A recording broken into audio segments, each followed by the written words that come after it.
Jésus leur demanda, « Et vous, que dites-vous? Pour vous, qui suis-je » Alors Simon-Pierre prit la parole et dit, « Tu es le Christ, le Fils du Dieu vivant. »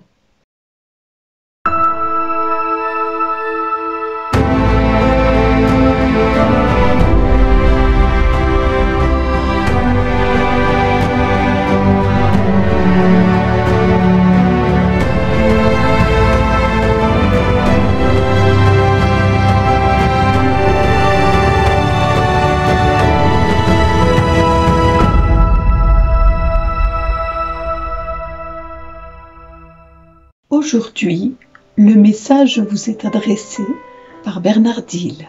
Bonjour les amis, heureux es-tu Simon, fils de Jonas, ce n'est pas la chair et le sang qui t'ont révélé cela, mais mon Père qui est aux cieux. Tu es Pierre et sur cette pierre je bâtirai mon église, et la puissance de la mort ne l'emportera pas sur elle. Je te donnerai les clés du royaume des cieux. Tout ce que tu auras lié sur la terre sera lié dans les cieux. Tout ce que tu auras délié sur la terre sera délié dans les cieux, déclare le Seigneur dans cet évangile qui nous est proposé aujourd'hui dans Matthieu. Aujourd'hui, l'évangile nous propose de prendre position. Pierre a pris position, non par son humanité tout entière, mais il a pris position par révélation. Il a dit « Tu es le Christ, le Fils du Dieu vivant ». Et ce n'est pas la chair et le sang qui lui ont permis de révéler cette présence du Christ dans le monde, mais le Père qui est dans les cieux est venu se rendre présent et a manifesté « Tu es le Fils du Dieu vivant. Tu es mon Fils bien-aimé sur qui j'ai mis tout mon amour », aura-t-il dit à un autre moment quand Jésus viendra d'être baptisé par Jean le Baptiste. Tout comme quand il sera au mont Tabor avec Pierre, Jacques et Jean, et où Élie et Moïse s'entretiendront avec Jésus, la voix du ciel viendra dire « Celui-ci est mon Fils bien-aimé, en qui j'ai mis tout mon amour ». Eh bien, chacun de nous avons la charge lourde et conséquente aujourd'hui de prendre position. Et j'ose te poser la question que le Christ a posée à ses disciples ce jour-là. Et vous, pour vous, qui suis-je? Que disent les gens autour de vous de qui je suis? Je serais curieux si je venais aujourd'hui à vous poser la question, pour vous, qui est le Christ? Qui est le Jésus? Connaissez-vous Jésus? Et les réponses seraient tout aussi différentes les unes des autres. Pierre lui répondra « Tu es le Christ, le Fils du Dieu vivant », ce qui lui vaudra de prendre la première place dans l'Église parce qu'il sera le premier à révéler cette présence-là. Mais aujourd'hui, s'il nous posait la même question à chacun de nous, que dirions-nous de Jésus? Pourtant, Pierre n'était qu'un homme. La preuve, c'est qu'il va renier Jésus à 3 reprises devant un feu et que Jésus, pour guérir ce reniement, va lui poser à 3 reprises la même question. Pierre, m'aimes-tu plus que cela? Et Pierre, premièrement, va dire « Oui, Seigneur, tu sais bien que je t'aime. Paie mes brebis. » Pierre, m'aimes-tu vraiment plus que cela? Oui, Seigneur, tu sais bien que je t'aime. Paie mes brebis. Pierre, m'aimes-tu plus que cela? Seigneur, mais tu sais toutes choses, tu sais bien que je t'aime. Et Jésus va lui dire « Paie mes brebis pour la 3e fois. » Quand j'ai entendu la première fois « Paie mes brebis », j'étais persuadé que Jésus disait à Pierre que la paix de Dieu vienne sur toi. Or, ce n'était pas dans ce sens-là que Jésus disait cela.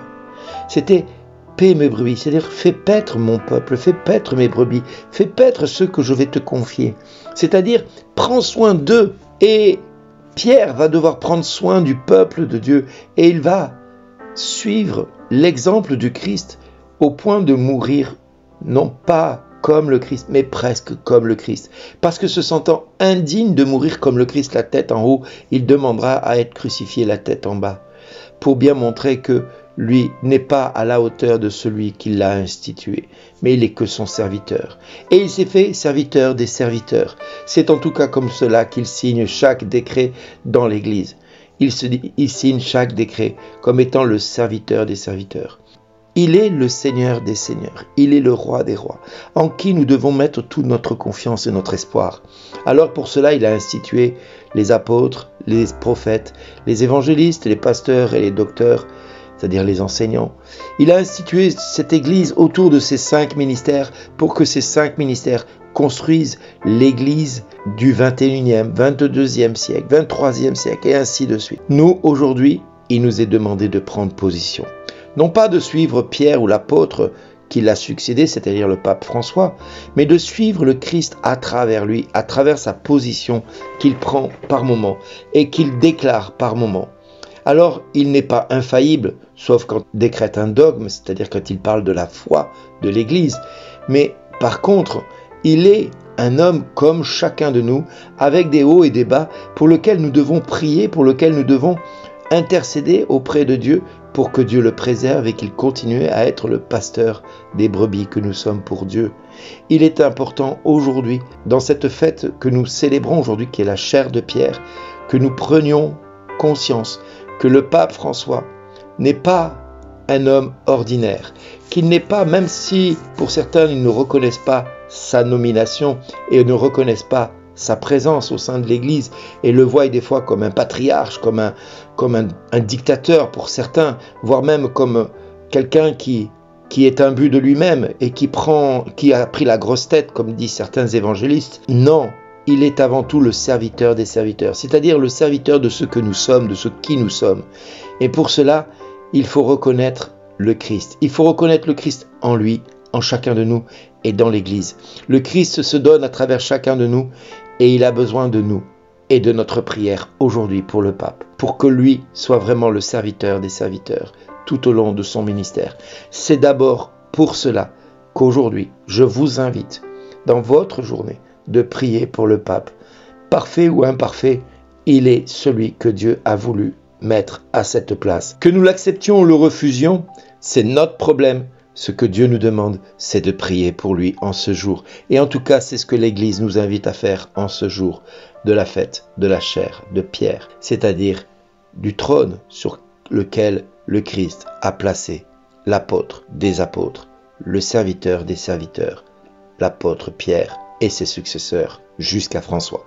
C'est le Christ de l'histoire, toutes ces périodes-là, du présent qu'il a vécu, mais également de l'avenir de l'Église qu'il a instituée. S'il nous posait la même question à chacun de nous, que dirions-nous de Jésus ? Merci d'exister.